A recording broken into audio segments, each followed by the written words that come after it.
우리 앞에 야구 취재 49년 두 베테랑 기자의 묵직하고 예리하고 어디서도 볼 수 없는 고급스러운 분석과 전망 정통파 야구 분석 유튜브 최강 불펜의 이용균입니다. 안성호 기자 나오셨고요. 네, 안녕하십니까. 네버엔딩 베이스볼 스토리 최강 불펜의 안성호입니다. 벌써 야구가 시작된 느낌이에요. 스프링 캠프 시작하고 하니까 맞습니다. 현지에서 소식들이 쏟아지고 있는데 오늘은 그거보다 좀 앞서서 지난 설 연휴를 앞두고 야구 대표팀의 새 감독이 선임이 됐습니다. 류지현 전 LG 감독 체제로 내년 3월 열리는 WBC 그렇죠. 준비하게 될 텐데요. 한국 야구 흐름에 굉장히 중요한 분수령이 될 것 같다. 이런 전망들이 나오고 있습니다. WBC 하면 초반에는 굉장히 좋은 기억이 있다가 최근에는 좀 좋지 않았어요. 첫 대회였던 2006년에 대회 4강까지 올랐고 2009년에는 대회 준우승했는데 2013년 이후 세계대회에서 연속 1라운드 탈락 일본을 가지 못했습니다. 예, 맞습니다. 지금 예, 그렇습니다. 2006년 WBC 이후 네. 20년이 흘렀어요. 벌써 20년이네요. 예, 그때도 기자였잖아요. 그렇습니다. 예, 횟수로는 지금 6회 네. 대회인데요. 그 2026년 대회, 그 WBC에서 한국 야구의 새로운 흐름, 새로운 세대가 나올 수 있는 좀 계기가 되지 않을까. 그런 기대 요소가 많습니다. 그러니까 시동을 잘 건다면 네. 그러면 저희가 그 2006년 WBC 시작해서 그때 열풍이었죠. 2008년 베이징 올림픽, 2009년 WBC까지 뭐 호성적으로 계속 이어갔잖아요. 국제 무대에서 통하다는 거 보여줬죠. 맞습니다. 네. 그 상승 흐름을 다시 만들 수 있을 것 같아요. 뭐 다만 그냥 되는 건 아니고 저희가 2013년 대회 이후 계속 실패를 했잖아요. 그렇죠. 네. 예, 무엇이 문제였는지 조목조목 아프지만 살펴보면서 반면 교사로 삼고 그래야 좀 새 길이 보일 것 같습니다. 이번 시간이 바로 저희가 최강 내비게이션 새 길을 제시하는 시간이 될 것 같습니다. 사실 한국 야구가 과거의 영광을 되찾는데 쉽지 않은 프로젝트인 건 맞아요. 한국 야구가 그 사이에 갑자기 야구 실력이 확 올라갔나? 국제 경쟁력을 갑자기 확 회복했나? 이런 게 사실 잘 보이지 않는데 한국 야구 이제 도쿄 WBC, 그러니까 도쿄 올림픽과 WBC 거치면서 3, 4년 사이에 지났는데 그 사이에 뭐 국내 야구 인기는 좀 늘었지만 전체적인 야구 실력이 확 올라가서 이번에 한번 해볼 만하다 이렇게 자신 있게 얘기할 수 있는 상황은 좀 아닌 것 같은데 다만 기대할 수 있는 건 대표팀의 주축은 좀 바뀔 수 있을 것 같다. 새 얼굴들이 좀 많이 나타났다. 패기와 파워가 과거 한 10여 년 동안의 대표팀과는 조금 달라질 수 있지 않겠느냐 이런 부분을 좀 기대해 볼 수 있어요. 근데 사실 과거에 살펴보면 그 2006년에 잘했을 때 2008년, 2009년 이어질 때 그 당시에 대표팀이 잘했을 때는 일종의 중심 세대 이런 게 좀 있었던 것 같아요. 맞습니다. 그래서 지금 기대되는 게 2026년을 기점으로 네. 그 저희가 20년 전에 만들었던 뭔가 구성이나 그 흐름을 다시 가져갈 수 있지 않을까 이런 기대거든요. 근데 사실 2006년 그 초대 WBC는 네. 그 저희 해외파 1세대의 투혼이 발휘된 무대였어요. 그러니까 여러분 잘 아시지만 박찬호, 네. 뭐 서재흥, 네. 구대성, 김선우, 김병현, 봉중근 그리고 일본에서 뛰었던 이승엽 선수, 최희석 선수도 있습니다. 약간 7년생들. 네, 맞습니다. 그러니까 이 선수들이 주축이었지만 그 대회에서 성적을 내면서 그게 발판이 되고 2008 베이징 올림픽, 2009 WBC까지 새 이제 얼굴이 올라오잖아요. 그렇죠. 야수 중에서는 뭐 정근우, 이용규 이런 조금 재치 있고 빠른 선수들이 있었고 김현수, 이대호, 김태균, 뭐 이범호 그냥 뭐 큰 이름들이었죠. 그렇죠. 이런 선수들이 뭐 국제 무대에서 통했고요. 그 투수주 쪽에서도 뭐 여러분 잘 아시잖아요. 유현진, 김광현, 윤성민, 양현종 지금까지도 지금 뭐 무대에서 중심에 있잖아요. 그렇죠. 이런 선수들이 그때 막 올라왔습니다. 근데 이런 분위기가 다시 형성되기를 좀 기대하는 좀 대회 그 시점이 바로 내년 3월이다. 이렇게 봅니다. 이제 한국 야구 대표팀을 그 구성하던 주축 세대들을 되게 세 개 세대로 좀 구분할 수 있을 것 같아요. 촘촘하게.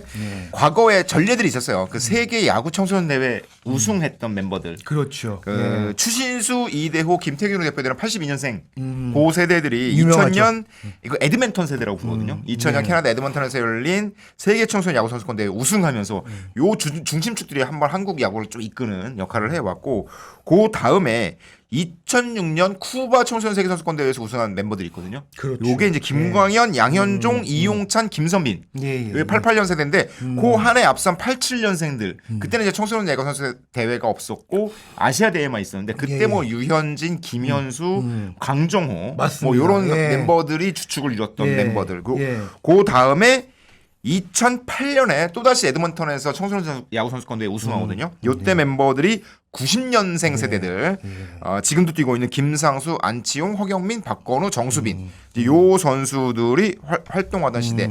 그러니까 여기까지의 어떤 세계를 호령하던 국제무대 경쟁을 가지고 있던 세대가 맞습니다. 예. 이후에는 조금 국제 경쟁력이 떨어졌다. 게다가 새 얼굴들이 나오지 않고 이 멤버가 거의 이후에 오랫동안 대표팀 중심을 맞습니다. 계속해서 구성하잖아요. 예. 그러다 보니까 최근 이제 몇 개 대회에서는 이제 세대를 좀 바꿔보자 이런 예. 노력들이 좀 있었던 거고요. 예. 이번에는 대표팀 주축이 좀 바뀌겠죠. 그렇죠. 이용경 기자 많이 찾아봤네요. 아유, 예.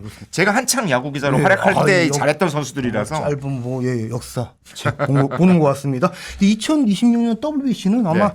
한국 야구 10년 이상 이끌 주축들이 이제 아마 중심에 서는 무대가 될 것 같아요. 그래서 지난 대회죠. 2023년 대회에 출전하긴 했지만 네. 뭐 김하성, 김하성. 김혜성, 네. 이정우 같은 선수들이 이제 성장기를 지나서 전성기로 접어드는 시점이다. 그 사이에 세 명이 다 지금 메이저리그 갔습니다. 맞습니다. 네. 그리고 뭐 국내파로는 무엇보다 이제 김도영이라는 슈퍼스타가 나왔잖아요. 새 얼굴이.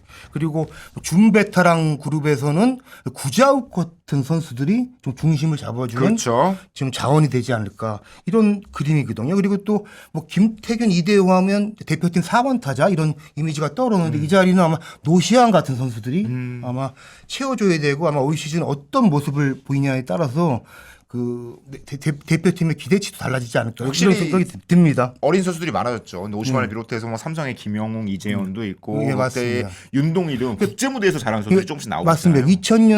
2000년대 중후반에 네. 우리나라 야구에 황금 세대가 사실 조금씩 나왔는데 네네네.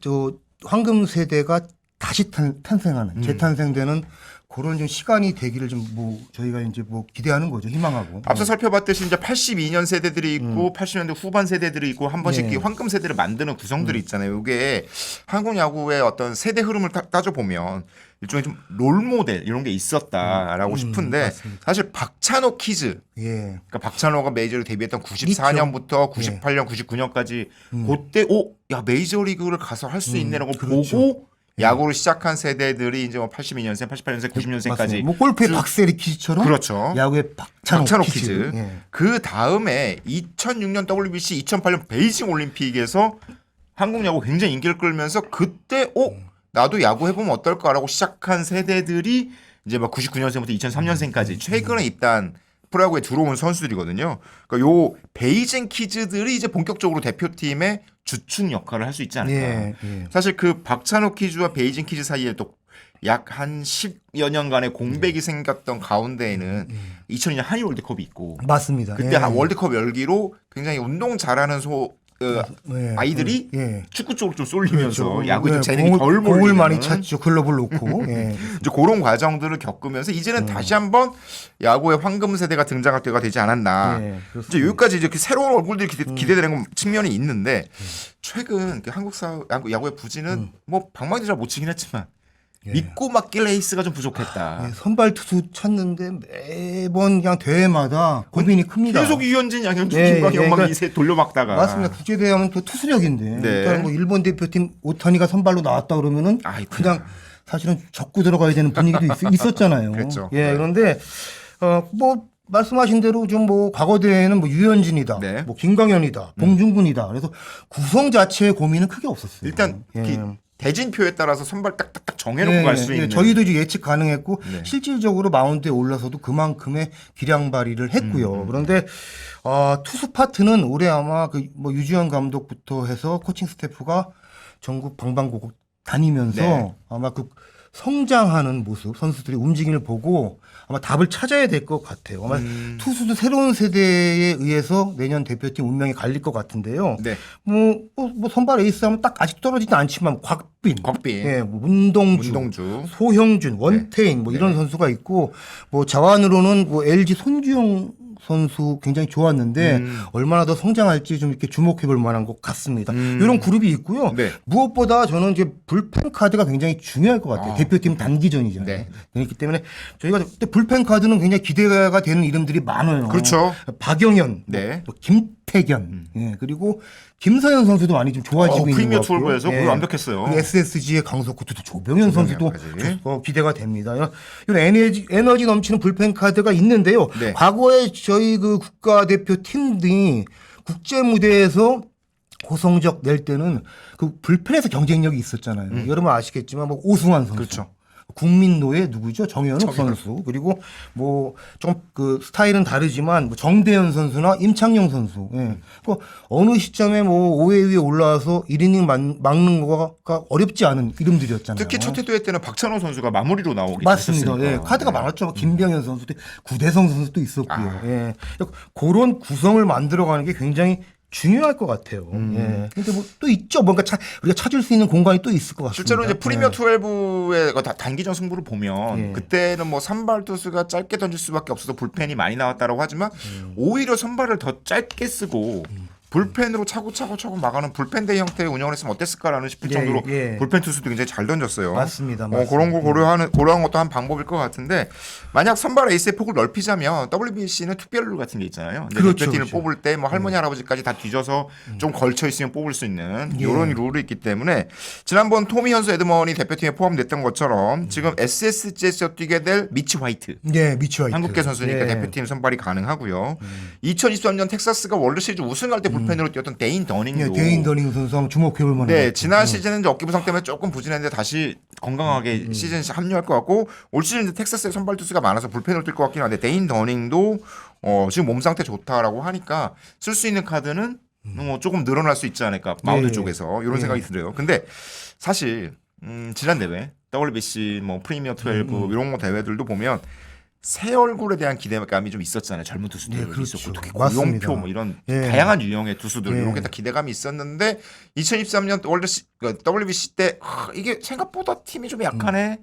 투수들이 왜 저거밖에 안 되지? 구속이 왜 저거밖에 안 되지? 이런 얘기가 좀 나왔었어요. 그러니까 대부분 선수들이 뭐 100%에 가까운 기량 발휘를 못한 무대였어요. 뭔가 몸이 덜 만들어진 상태에서 페이스가 덜 올라온 상태에서 뭐 올라선 마운드였죠. 구속이 확 떨어져 있었잖아요. 예, 맞습니다. 네. 그러니까 뭐 구속이 떨어지면 볼 끝에 영향도 있고 이건 뭐 재구, 변화고 다 이렇게 사실 영향을 미치는 부분이잖아요. 준비의 문제가 사실은 가장 중요할 것 같아요. 저희가 2000년대 중후반에 그 국제대회에서 좋은 성적을 거뒀고 3월에 열리는 WBC에서 굉장히 기량 발휘가 됐잖아요. 선수 네, 대부분 네. 선수. 그리고 그거는 한국 야구, 프로야구 뭐 문화 영향도 있었거든요. 그러니까 뭐 사실은 그때만 하더라도 각 프로야구 팀들이 1월 초 중순이면은 스프링 캠프를 막 떠났어요. 선수협하고 마찰은 있었죠. 근데 당시에 문화만 보면 그랬습니다. 그러다 보니까 뭐 몸이 좀 빨리 만들 수 있는 강제적으로라도 그런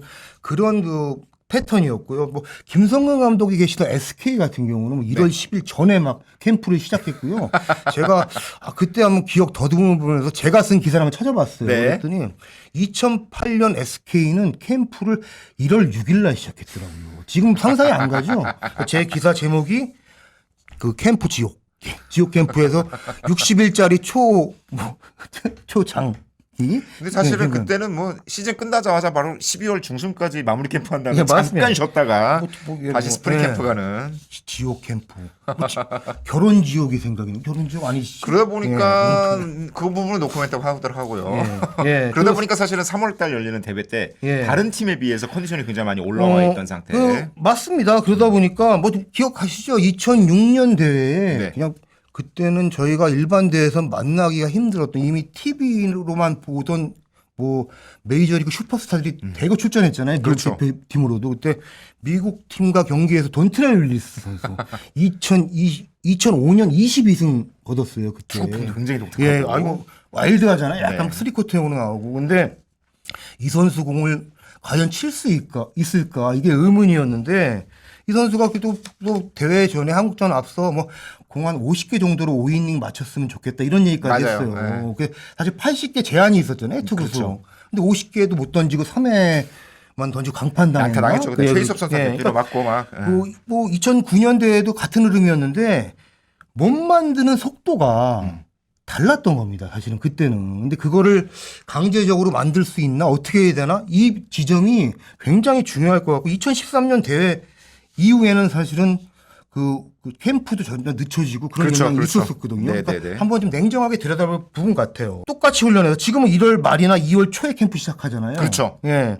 하면은 정상적으로 일본이나 미국 선수랑 좀 경기를 하면서 액면으로 대결을 해야 되는 거잖아요. 그렇죠. 예, 그냥 비슷한 상태에서 승산이 떨어질 수밖에 없어요. 그러니까 뭐 이럴 개인 훈련도 사실은 여건이 우리나라 선수들이 좋지는 않죠. 일본이나 미국 선수들은 따뜻한 곳으로 갈 수 있죠. 그리고 또 우리는 좀 춥잖아요, 겨울에 많이. 그렇죠. 근데 위도를 감안하더라도 우리나라 최남단이 어디입니까? 마라도. 마라도. 마라도 위도가 제가 찾아봤습니다. 예, 북이 33도. 마라도 전지훈련을 가더라도 춥습니다. 그러니까 거기 바람 많이 불어요. 예, 일본 최남단은 오키나와. 네. 오키나와 인근인데 거기는 24도예요. 그러니까 뭐 위도만 해도 9도가 차이 나는데 이게 기온은 9도 이상 차이 나잖아요. 그렇죠. 예, 그러니까 1월에 어떤 뭐 소규모 훈련을 하더라도 굉장히 여건이 다르다. 그래서 그런 점을 봐야 될 것 같고 2024년 WBC에서 뭐 잘 아시면 2월 중순께 캠프 소집하잖아요. 애리조나에서 네. 이강철 감독이 KT 캠프를 애리조나에서 차렸었고 미니 캠프를 대표팀에서 겸하잖아요. 근데 그때 이상 기후에서 굉장히 추웠고 선수들이 굉장히 못 만드는데 어려운 여건이어서 투수들이 투구수를 못 맞추고 대회에 나갔었어요 그때. 근데 사실은 그때 현지에서 이번 대회 어렵겠구나 하는 목소리가 나왔죠. 그때 거기 그 캠프를 갔다 왔다 해설위원들이 그런 얘기를 했었어요. 예, 몇몇이 뭐 감독이나 누가 해서 이렇게 만들 수 있는 그런 여건이 아닙니다. 예, 그러니까 그런 문제를 들여다보는 게 이번 WBC 준비의 핵심일 것 같습니다. 저는. 예. 사실 매년 WBC를 준비할 때마다 생기는 일종의 딜레마이기는 한데 이게 컨디션을 일찍 끌어올려서 준비하면 WBC 대회 컨디션을 맞출 수 있겠지만 이게 자칫 시즌 전체에 좀 영향을 주는 건 아니냐 이런 우려들이 좀 나왔었거든요. 그 당시 2006년, 2009년 때도 당시 대표팀 성적은 좋았는데 WBC 후유증이 우려된다. 그래서 WBC 때 굉장히 잘했다가 시즌 중에 조금 어려움 겪는 선수들이 한두 번씩 나오기도 했고요. 그래서 굉장히 좀 세밀한 관리와 준비가 이루어져야 하는 상황인데 그럼 어떻게 하는 게 좋을까? 이게 조금 고민거리일 것 같아요. 이재영 감독에게 맞습니다. 있어서도. 예, 근데 그래도 좀 다행인 거는 네네. 뭐 다행이라고 봐야 할까요? 그러니까 우리나라 프로야구 KBO 리그의 정규 시즌 개막 시점이 3월 말로 들어갔고 올해는 3월 22일. 22일까지 굉장히 빠르니까 어떻게 보면 WBC와 정규 시즌 준비하는 못 만드는 속도의 간극이랄까? 좀 어긋날 부분이 좀 줄어들었죠, 여지가. 그건 좀 다행스럽고. 근데 그보다 중요한 거는 WBC가 결국에는 각 나라 야구의 브랜드가 재평가되는 시간이잖아요. 네. 예. 저희가 4강 올라가고 결승 올라갔을 때 얼마나 한국 야구가 주목받았습니까? 실제로 그걸 보고 야구를 시작한 선수들이 다시 한번 황금 세대를 만드는 거니까요. 예, 그리고 해외 진출하는데도 상당히 유리해지는 경우가 생기고요. 선수들한테도요. 그런데 우리 프로야구 10개 구단이 WBC를 뭔가 모두에 대해 예. 일부의 일이 아니고 모두의 대회라고 여기고 뭔가 함께 방향을 잡아가는 그런 참여의식이 필요하지 않을까 싶습니다. 그래서 저는 WBC 열린 회의 있지 않습니까? 네네네. 그 해는 대표팀 특별 규정, WBC 특별법이라고 할까요? 이런 거를 좀 만들면 어떨까 싶어요. 그러니까 1월 초 중순께 투수 중심이라도 뭔가 따뜻한 곳에 가서 몸을 만들 수 있는 그런 여건을 KBO 리그 전체의 합의하에 선수협도 동의하에 대표팀 주도적으로 좀 만들면 어떨까. 그리고 그게 잘 이루어진다면은 각 구단에서도 좀 불만이 없어질 것 같고 또 과정에서 좀 세밀함이 필요하겠죠. 그렇죠. 예, 그러니까 윈윈할 수 있는 그런 게 필요할 것 같아요. 근데 이게 예산 문제도 있을 거예요. 왜냐하면 캠프를 떠나려면은 어쨌든 다 들잖아요. 돈이 드는 문제니까 이거는 KBO 실행이 이사회 등에서도 좀 협조가 필요한 문제다. WBC를 통해서 한국 야구가 또 얻을 수 있는 선물이 생기잖아요. 성적이 좋으면은 이런 차원에서 좀 대승적 접근이 필요할 것 같다 이런 생각을 하게 됩니다. 예산 문제는 사실은 대표팀 마케팅 부분으로 풀 수 있는 가능성도 좀 있어 보이기는 하거든요.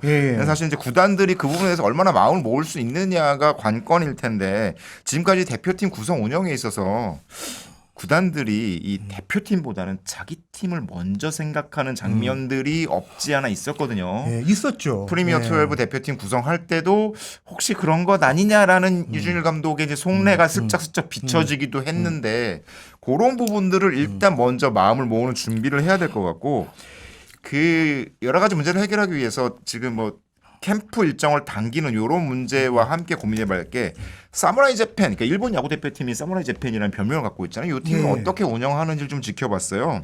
2023년 WBC 때 이때도 대표팀 합숙 훈련은 2월 17일에 시작했거든요. 미야자키에서. 예, 맞습니다. 그때는 예. 뭐 다루비시는 왔는데 이제 오타니는 조금 늦게 오고 뭐 이렇게 해서 일단 일본 내 대표팀 전주훈련을 시작했으니까 시점 자체는 우리랑은 큰 차이는 없었어요. 우리는 그때 애리조나에 처했고. 근데 문제는 사무라이 재팬은 이미 그에 앞서서 2월 달에 소집 훈련하기 전에 그 전에 11월 달에 예. 사실 사무라이 재팬은 매년 11월이면 모입니다. 예, 맞습니다. 대표팀을 구성을 해서 친선 경기도 하고 여러 가지 활동들을 해요. 그러다 보니까 11월부터 2월까지 가는 과정에 대표팀 코칭 스태프가 관리할 수 있는 명분이 생겨요. 그렇죠.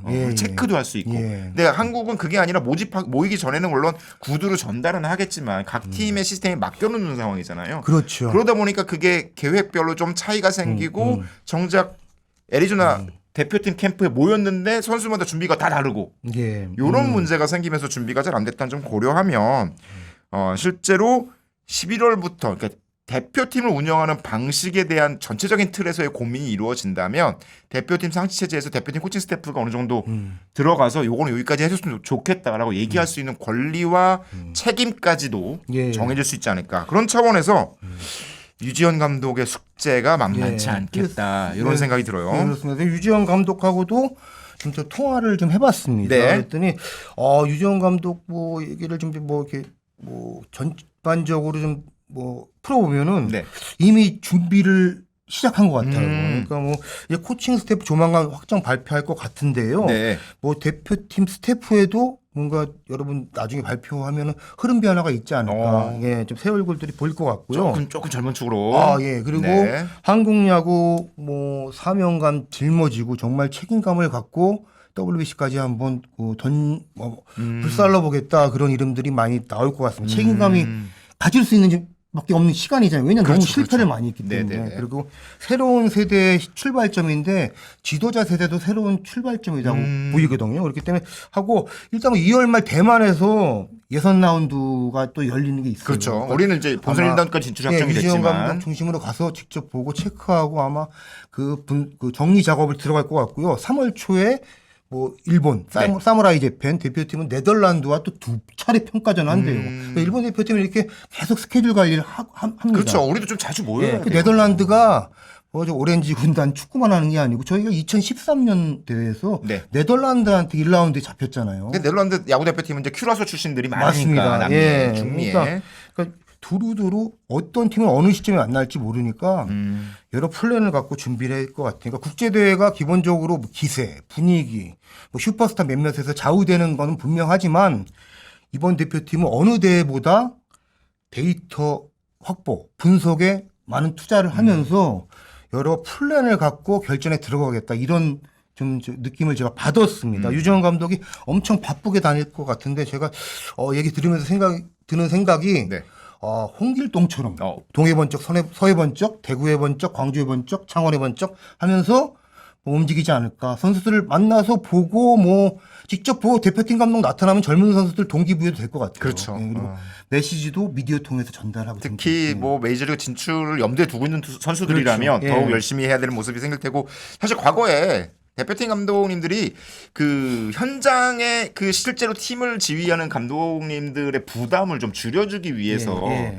야구장에 너무 안 나타나는. 맞습니다. 괜히 예. 자기가 나서 또 한마디 하면 또 이게 영향 예. 주고 그럴까 봐 예. 이런 거 너무 예. 신경 써서 그 미덕이라고 생각한 것 같은데 이제는 그런 시대 아닌 것 같아요. 오히려 적극적으로 예. 나와서 야구장에서 미디어 노출도 좀 하고 어떤 선수가 굉장히 잘하고 있다. 그러니까 누구 못한다는 얘기 할 필요 없잖아요. 그렇죠. 예. 누구 잘한다 얘기만 해줘도 관심이 생기고 이 선수가 대표팀 올라가나 뭐 이런 가능성들이 생기니까 그런 거 좀 열심히 해주셨으면 어땠을까. 그러면 이제 대표팀 위상도 좀 올라가고 아까도 예. 잠깐 말씀드렸듯이 대표팀 위상이 올라가야 대표팀을 활용한 마케팅이 잘 이루어지고 예, 맞습니다. 요걸 통해서 예산 문제를 해결하면서 캠프도 좀 잘 좋은 할 수 지적이에요. 있는 예. 요 역할을 예. 유지현 감독이 좀 해줬으면 좋겠다. 한국 야구 대표팀이 꾸준히 움직이고 있다. 어디서 지금도 활동을 하고 있다는 메시지를 계속 주는 게 중요한 것 같아요. 예. 거기에 더해서 사실은 네. 대표팀 모이기 전까지는 선수들도 대표팀에 언급 잘 안 하잖아요. 그렇죠. 예. 그러다 보니까 한국 야구 대표팀의 위상이 조금씩 좀 줄어드는. 그러니까 축구는 A 매치가 중간중간 있으니까 대표팀 예. 뭐 소집할 때마다 굉장히 화제가 되고 그러니까 야구도 그런 시스템이 또 돌아와야 선수들도 야구 대표팀 대표 선수로서의 어떤 자긍심 이런 것도 생길 것 같아요. 최근에 이 또 저희의 라이벌 채널이죠. 네. 이데오 TV. 같이 야구하는 그렇죠. 채널이니까. 네, 네. 저희 라이벌이 한 27개 채널 되죠. 예. 아 이데오 TV에 이제 강백호 선수가 나와서 그 얘기를 했더라고요. 껌 사건. 아, 근데 나름 이제 긴장을 풀기 위해서 껌을 도쿄올림픽? 예. 그렇죠. 껌을 막 1이닝에 2개씩 집어넣어서 당시 8회였으니까 입안에 16개가 있었다는 거예요. 뱉지를 못했기 때문에 그런 거 아니에요? 뭐 그래서 그렇게 껌이 흐르잖아요. 이렇게. 그래서 그 장면이 다시 회자가 됐는데 강백호 선수도 다시 한번 이제 사과를 하는 모습 보였지만 그것들이 이제 안 좋은 성적과 자꾸 그런 장면들이 오버랩되면서 야구 대표팀 위상이 조금 더 낮아져 있는데 예. 이제 진지한 모습으로 자주자주 야구 대표팀의 미디어 노출이 늘어나고 관심도가 계속 꾸준하게 이어지면서 대표 선수로서의 자부심 그냥 야구만 잘하겠다 아니라 그런 예. 야구를 통해서 한국의 가치를 좀 높여주겠다. 야구라는 종목의 가치를 또 멋있게 보이도록 하겠다. 예. 이런 각오들을 가지고 했으면 좋겠습니다. 예, 이런 느낌. 좋은 말씀이네요. 이 설 연휴 지나니까 또 한층 더 성장한 모습이 떡국을 보여요.